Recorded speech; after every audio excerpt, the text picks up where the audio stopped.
খেলার খবর থেকে বিদেশের খেলার খবর নিয়ে এই মুহূর্তে আমি মৌসুমী রয়েছি আপনাদের সঙ্গে। শুরু করছি আপনাদের প্রিয় অনুষ্ঠান খেলা আর খেলা। নিবেদন করছে সংবাদ প্রতিদিন। 14 ফেব্রুয়ারি থেকে শুরু এবারকার আইএসএল। আপাতত যুব ভারতকে মোহনবাগানের হোম গ্রাউন্ড হিসেবে চিহ্নিত করা হয়েছে। এই নিয়ে প্রশ্ন করা হলে বাগান প্রেসিডেন্ট দেবাশিস দত্ত জানালেন, আইএসএল খেলতে গেলে সল্টলেক স্টেডিয়ামই সবচেয়ে ভালো জায়গা। তো সল্টলেক স্টেডিয়াম আমরা সরকারের সঙ্গে আলোচনা করছি যে সল্টলেক স্টেডিয়ামে খেলার ব্যাপারে, আর না হলে মোহনবাগান মাঠ আছে, কিশোর ভারতী স্টেডিয়াম আছে, আমরা দেখতে হবে। তবে বড় ম্যাচ হলে তো সল্টলেক স্টেডিয়াম ছাড়া কোনো গতি নেই, তো সল্টলেক স্টেডিয়াম খেলতে হবে। বাকি ম্যাচগুলো নিয়ে আলোচনা চলছে, আমরা সময় মতো জানাবো। না বাবু, আমাদের পরিবারের জন্য শুকনো লঙ্কা খাওয়া একদম ঠিক নয়। রিল্যাক্স, তোমরা তো জেপি মিলস কাঁচা লঙ্কা গুঁড়োর কথাই ভুলে গেছো। ট্রেডিশনাল প্রসেসে লঙ্কা ছাড়ানো থেকে ধোয়া এবং অত্যাধুনিক মেশিনে কোনো রকম প্রিজারভেটিভ বা রং ছাড়াই তৈরি হয় জেপি মিলসের বিশুদ্ধ কাঁচা সবুজ এবং লাল লঙ্কার গুঁড়ো, যা কিনা ডক্টরদের পরামর্শ মেনেই তৈরি। না না না, এতটা না, অল্প পরিমাণে দিলেই এই লঙ্কা গুঁড়ো খাবারে এনে দেবে কাঁচা লঙ্কার আসল স্বাদ। জেপি মিলসের কাঁচা লঙ্কা গুঁড়ো কেনার সময় জেপি মিলসের কিউআর কোড অবশ্যই দেখে নেবেন। ডিলারশিপ নিতে আজই যোগাযোগ করুন 7001634818 7001634818। সর্বভারতীয় ফুটবল ফেডারেশন ইন্ডিয়ান সুপার লিগের জন্য একটি নতুন দ্বিস্তরীয় প্রশাসনিক কাঠামো অনুমোদন করেছে, যেখানে 22 সদস্যের একটি গভর্নিং কাউন্সিল সর্বোচ্চ তত্ত্বাবধায়ক সংস্থা হিসাবে কাজ করবে এবং 11 সদস্যের একটি ম্যানেজমেন্ট কমিটি লিগের দৈনন্দিন ও বাণিজ্যিক কাজকর্ম পরিচালনা করবে। ফেডারেশনের সভাপতি বা সহসভাপতির নেতৃত্বাধীন এই গভর্নিং কাউন্সিলে এআইএফএফ আধিকারিক, ক্লাব প্রতিনিধি, স্বতন্ত্র সদস্য, রাইটস পার্টনাররা থাকবেন। অন্যদিকে ম্যানেজমেন্ট কমিটিতে ফেডারেশন কর্তাদের পাশাপাশি গত মৌসুমের সেরা দলগুলো সহ 5টি ক্লাবের প্রতিনিধিরা লিগের অপারেশন, অর্থ ও নিয়মাবলী তদারকি করবেন। ক্রিকেটের ডায়েরি। দীর্ঘ প্রতীক্ষার অবসান হয়েছিল 2025 সালে। প্রথমবার আইপিএল জিতেছিল আরসিবি, আর তার পরের ঘটনা হয়ে গেছে ইতিহাস। যা পরিস্থিতি আগামী আইপিএল এ চিন্নাস্বামী থেকে সরতে পারে বিরাটদের ম্যাচ। চলতি বছরের 4 জুন কোহলিদের বিজয় মিছিলে পদপিষ্টের ঘটনা ঘটে। তারপর থেকে কার্যত একঘরে হয়ে গিয়েছে চিন্নাস্বামী স্টেডিয়াম। বেঙ্গালুরুতে পদপিষ্ট হয়ে ক্রিকেট প্রেমীদের মৃত্যুর ঘটনার পর বড়সড় পদক্ষেপ করেছে কর্ণাটক সরকার, আর যার জেরে চিন্নাস্বামী স্টেডিয়ামে কোহলিদের খেলার পথ কঠিন হয়েছে। এর মধ্যে হোম গ্রাউন্ড খুঁজে নিয়েছে আরসিবি। 2026 সালে আরসিবির হোম ভেন্যু নবী মুম্বাই ডিওয়াই পাটিল স্টেডিয়াম এবং রায়পুরের শহীদ বীর নারায়ণ সিং স্টেডিয়াম। অন্যদিকে রাজস্থান রয়্যালস তাদের হোম ম্যাচ খেলবে পুনেতে মহারাষ্ট্রের ক্রিকেট অ্যাসোসিয়েশন স্টেডিয়ামে। বিশ্বকাপ সেমিফাইনালে থেমে গিয়েছিল অস্ট্রেলিয়ার দৌড়। অজি অধিনায়ক আলিজা হেলি সমস্ত ধরনের ক্রিকেট থেকে ব্যাট তুলে রাখলেন। ভারতের বিরুদ্ধে সিরিজের পরে ক্রিকেট থেকে সরে যাবেন তিনি। ভারতের বিরুদ্ধে সিরিজ শুরু হচ্ছে আগামী 15 ফেব্রুয়ারি থেকে, চলবে 6 মার্চ পর্যন্ত। 2025 সালের বিশ্বকাপে হিলির নেতৃত্বাধীন অস্ট্রেলিয়া হেরে গিয়েছিল হারমনপ্রীতে ভারতের কাছে। তার 1 মাসের মধ্যেই ক্রিকেট থেকে অবসরের সিদ্ধান্ত নিয়ে ফেলেছেন তিনি।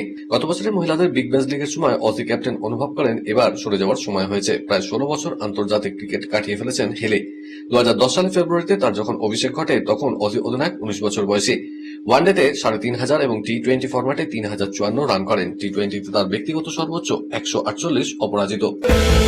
ভারতে টি20 বিশ্বকাপের ম্যাচ খেলতে আসবে না বাংলাদেশ, আবার নিজেদের অবস্থানের কথা জানিয়েছে বাংলাদেশ ক্রিকেট বোর্ড। এদিন আন্তর্জাতিক ক্রিকেট সংস্থার কর্তাদের সঙ্গে ভিডিও কনফারেন্সে আলোচনা হয় বিসিবি কর্তাদের।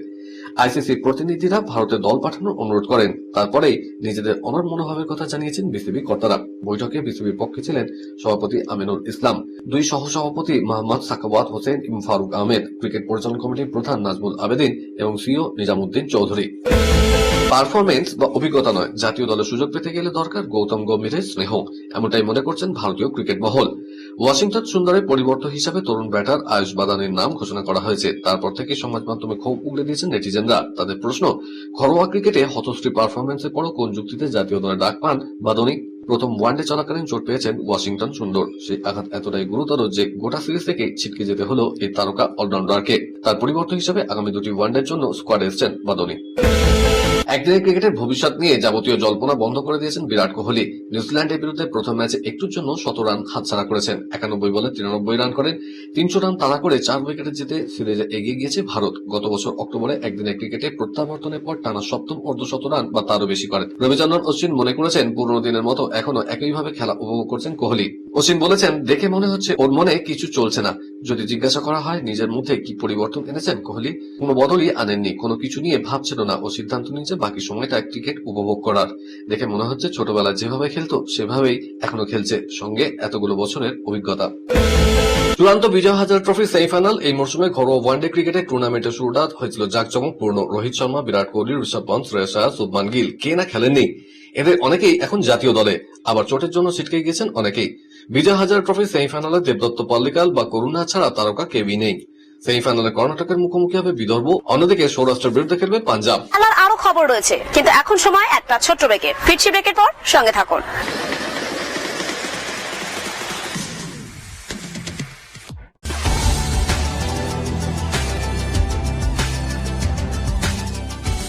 কেআরকে নিউজ মিডিয়া প্রযোজিত সাপ্তাহিক বিনোদন অনুষ্ঠান বিনোদন.com দেখুন প্রতি শনিবার ঠিক রাত 10:25 আপনাদের প্রিয় চ্যানেল ভিশনে।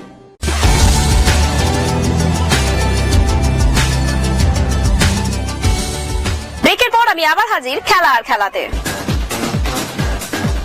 বিদেশের ডায়েরি। 2014 সালের পর প্রথমবার ফিফা ফুটবল র্যাঙ্কিং এ শীর্ষে উঠেছে স্পেন। এছাড়া এক ধাপ এগিয়ে 2-এ উঠে এসেছে কিলিয়ান এমবাপে ফ্রান্স। এই দুই দলের এক ধাপ করে উন্নতির বিপরীতে অবলম্বন হয়েছে বিশ্ব চ্যাম্পিয়ন আর্জেন্টিনার। নাম্বার 1 থেকে তারা 3-এ নেমে গিয়েছে। একইভাবে দুঃসংবাদ পেয়েছে 5বারের বিশ্ব চ্যাম্পিয়ন ব্রাজিলও। এক ধাপ অবনতির পর তাদের বর্তমান অবস্থান ষষ্ঠ। এছাড়াও 6 নম্বর থেকে এগিয়ে ব্রাজিলের জায়গা 5ম দখল করে নিয়েছে ক্রিস্টিয়ানো রোনাল্ডোর পর্তুগাল। এক ধাপ করে এগিয়েছে ক্রোয়েশিয়া ও ইতালি। সাবেক 4বারের বিশ্ব চ্যাম্পিয়ন ইতালি র্যাঙ্কিং এর শীর্ষ 10-এ ফিরল। র্যাঙ্কিং এর শীর্ষ 10-এ অবস্থান করছে যথাক্রমে Spain, France, Argentina, England, Portugal, Brazil, Netherlands, Belgium, Croatia ও ইতালি। ম্যানচেস্টার ইউনাইটেডের অন্তর্বর্তী কোচ হচ্ছেন মাইকেল ক্যারিক। দলকে বাঁচানোর জন্য তাদের প্রাক্তন ফুটবলারের শরণাপন্ন রেড ডেভিলসরা ক্লাবের ক্যারিংটন ট্রেনিং সেশনে আসতে বলা হয়েছে ক্যারিককে। মরশুম শেষ পর্যন্ত তার সঙ্গে চুক্তি হচ্ছে ম্যান ইউ এর, তবে আনুষ্ঠানিকভাবে এখনো ঘোষণা হয়নি। ওল্ড ট্রাফোর্ডে পরিচিত নাম ক্যারিক। ম্যানচেস্টারের হয়ে 5বার প্রিমিয়ার লিগ জেতেন। তার ক্যাবিনেটে রয়েছে চ্যাম্পিয়ন্স লিগও। রুবেন অ্যামোরিমের উত্তরসূরি হতে চলেছেন প্রাক্তন তারকা। ইংল্যান্ডের প্রাক্তন সহকারী কোচ স্টিভ হল্যান্ড ক্যারিকের কোচিং দলের অঙ্গ হবেন। এর আগে ম্যান ইউতে সহকারী কোচের ভূমিকা পালন করেন ক্যারিক। 2021 সালে ওলে গানার সোলজারকে ছেড়ে ফেলার পর অন্তর্বর্তী কোচ হিসেবে ক্যারিকের কোচিং এ টানা 3 সপ্তাহ ম্যাচ জিতেছিল ম্যানচেস্টার ইউনাইটেড। এফএ কাপের তৃতীয় রাউন্ডে বড় জয় পেল লিভারপুল। 4-1 গোলের ব্যবধানে হারল বার্নসলেকে। লিভারপুলের গোল যথাক্রমে ডমিনিক সোবোসলাই, জেরেমি ফ্রেম্পিং, ফ্লোরিনা উইটস এবং হুগো একিতিকের। এদিন দুরন্ত ফুটবল উপহার দিয়েছে আর্নে স্লটের ছেলেরা। ফের বিস্ফোরক অভিযোগ মেরি কমের প্রাক্তন স্বামী কারুং ওলনারের। বিবাহ বিচ্ছেদের 2 বছর পর ফের কাদা ছুড়াছুড়ি শুরু হয়েছে মেরি কম এবং তার প্রাক্তন স্বামী ওলনারের মধ্যে। কদিন আগেই তারকা বক্সার অভিযোগ এনেছিলেন তার নামে থাকা যাবতীয় সম্পত্তি নাকি হাতিয়ে নিয়েছেন ওলনার। দেনা মেটাতে সে সমস্ত সম্পত্তি বিহাত করেছেন তিনি। এবার ওলনারের পাল্টা বিয়ে ভাঙার 10 বছরের আগে থেকে পরকীয়ায় জড়িয়েছিলেন মেরি। তাদের হোয়াটসঅ্যাপ চ্যাটে প্রমাণ রয়েছে বলে দাবি ওলনারের। কয়েকদিন আগে মেরি কম জানিয়েছিলেন আর্থিক বিষয়ে যতদিন মাথা ঘামায়নি ততদিন পর্যন্ত সব ঠিকই ছিল, কিন্তু 2022 কমনওয়েলথ গেমসের আগে আমি চোট পাই, তখন আস্তে আস্তে বুঝতে পারি আমার সম্পত্তি নিয়ে কি চলছে। ওলনার দেনায় ডুবে গিয়েছিল, আমার সমস্ত সম্পত্তি হাতিয়ে নিজের নামে করে নিয়েছিল, সেগুলো বন্ধক দিয়ে ধার করত।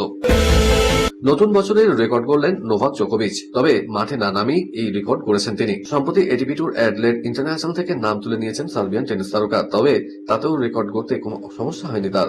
টানা 1000 সপ্তাহ এটিপি ট্যুরে প্রথম 40-এ থাকার নজির গড়েছেন তিনি। 2006 সালে প্রথমবারের জন্য এটিপি ক্রমতালিকায় প্রথম 40-এ জায়গা করে নিয়েছিলেন নোভাক জোকোভিচ। সেবার 9 বছরের তরুণ জোকার রোলা গ্যারোতে প্রথমবারের জন্য কোয়ার্টার ফাইনালে জায়গা করে নিয়েছিলেন, আর তারপরেই প্রথম 40-এ জায়গা করে নেন তিনি। এরপর থেকে একেবারের জন্য প্রথম 40-এর বাইরে বেরোনি সার্বিয়ান এই টেনিস তারকা। 2025 সালে 4টি গ্র্যান্ড স্ল্যাম সেমিফাইনালে জায়গা করে নেওয়ার পর এবার অস্ট্রেলিয়ান ওপেনে খেলতে নামবেন জোকোভিচ। তবে বর্তমানে অ্যাডিলেড ইন্টারন্যাশনাল পরিবর্তে মেলবোর্নে খেলাটাকে বিশেষ প্রাধান্য দিয়েছেন। ভারতের নিরাপত্তা নেই আইসিসি থেকে নাকি সেটা জানিয়ে চিঠিও দিয়েছে বাংলাদেশ ক্রিকেট বোর্ডকে। এমনকি ভারতে কোথায় কোথায় নিরাপত্তার ঘাটতি রয়েছে সেটাও নাকি আইসিসি জানিয়ে দিয়েছে। রীতিমতো সাংবাদিক সম্মেলন করেছেন অন্তর্বর্তী সরকারের ক্রীড়া উপদেষ্টা আসিফ নজরুল। আর বাংলাদেশের এই আজব দাবির পাল্টা আইসিসির জবাব সবই মিথ্যে কথা। ভারতে আসতে রাজি নয় বাংলাদেশ। অন্তর্বর্তী সরকারের ক্রীড়া উপদেষ্টা আসিফ নজরুল জানিয়েছেন আইসিসি থেকে নাকি বলা হয়েছে মুস্তাফিজকে দলে রাখলে তাদের নিরাপত্তার সমস্যা বাড়বে। তাদের আরো দাবি আইসিসির চিঠিতে এটা ছাড়াও ভারতের 2টি সমস্যার কথা বলা হয়েছে। তার মধ্যে একটা হলো বাংলাদেশের জার্সি পরলেও তাদের নিরাপত্তার সমস্যা হবে, আর একটা যেহেতু বাংলাদেশের নির্বাচন আছে তাই সেটারও প্রভাব পড়বে। হঠাৎ করে আসিফ নজরুল আইসিসির মুখে এই কথাগুলো বসিয়ে দিয়েছেন। আগামী 16 জানুয়ারি থেকে ভাইজাগে শুরু হচ্ছে সেলিব্রিটি ক্রিকেট লিগ 2026-এর পথ চলা। দ্বিতীয় দিনে মাঠে নামছে 2024 সালে চ্যাম্পিয়ন হওয়া টলিউডের অভিনেতাদের নিয়ে গড়া বেঙ্গল টাইগার্স। শহর ছাড়ার আগে আজ প্র্যাকটিসের পর কলকাতা ক্রীড়া সাংবাদিক তাঁবুতে দলের অধিনায়ক অভিনেতা যিশু সেনগুপ্ত, কোচ শরদিন্দু মুখার্জি সহ বনি, সৌরভ, ইন্দ্রাশিস, রাহুলদের পাশে নিয়ে হয়ে গেল একটি সাংবাদিক সম্মেলন। কোচ থেকে শুরু করে টলি তারকারা সবাই আশাবাদী এই টুর্নামেন্টে ভালোই ফল করবে তাদের এই দল। আজকের মতো এই পর্যন্তই। আগামীকাল আপনাদের সঙ্গে আবার দেখা হবে ঠিক এই সময় এই চ্যানেলে। বাই।